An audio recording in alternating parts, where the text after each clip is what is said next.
And for a deeper look into the lasting legacy of these sessions and the future of relations between the United States and China, we are joined live by Andrew Small, a fellow with the Asia program at the German Marshall Fund. Thanks for joining us, Andrew. I want to begin with a little bit of sound. It's Chinese Premier Li Keqiang talking about the close economic ties with the United States. I'd like to get your reaction on the other side.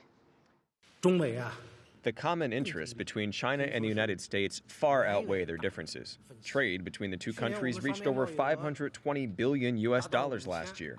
So if roughly calculated, in about 1 hour, China and the United States will have made deals worth $100 million. Moreover, the two sides are now in the negotiation of a bilateral investment treaty. So there's much more that we can do to further unleash the potential of China-U.S. cooperation. And Andrew, here's the question. Who do China's economic reforms benefit more? Global partners like the United States or China? Well, on the macroeconomic side, over the long term, clearly these reforms are going to benefit both sides. These have been reforms that have been called for many years, both by reformers in China and by China's major international partners, the Europeans, the Americans. And these are really about improving China's long-term rate of growth, preventing the risk of stagnation that I think many feared in recent years.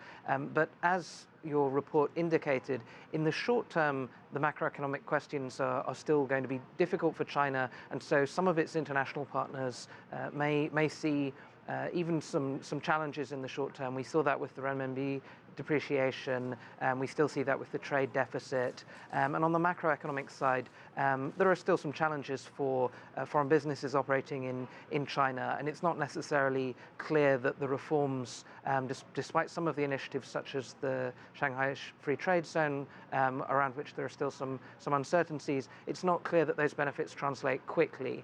They certainly benefit the Chinese private sector, some of the moves such as SOE reform, but I think some of the benefits on the US-China economic relationship will only really translate over the longer term, and will depend on some of these issues such as the bilateral investment treaty being pushed through.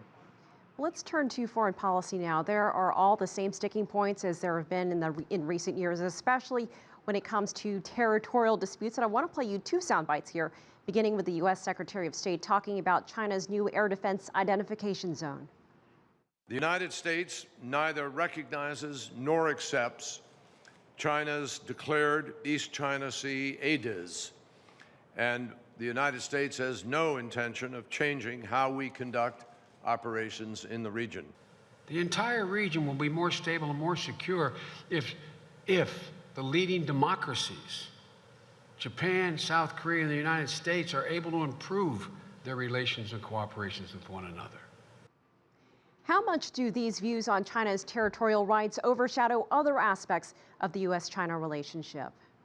Well, the problem is that they've gone beyond being sticking points, and in a sense what you're starting to see now is a degree of strategic competition between the two sides over these issues starting to become locked in.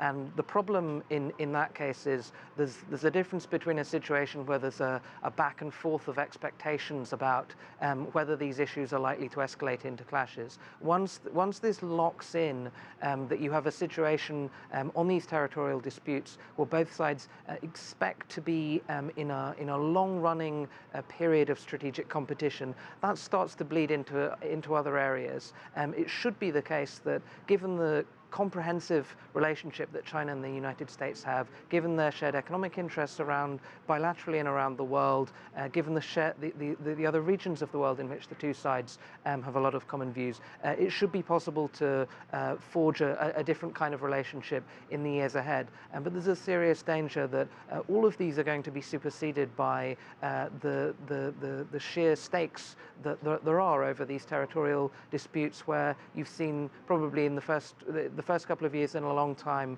where people have talked about the risks of conflict in the region. All right, Andrew Small from the German Marshall Fund, thank you so much for your time.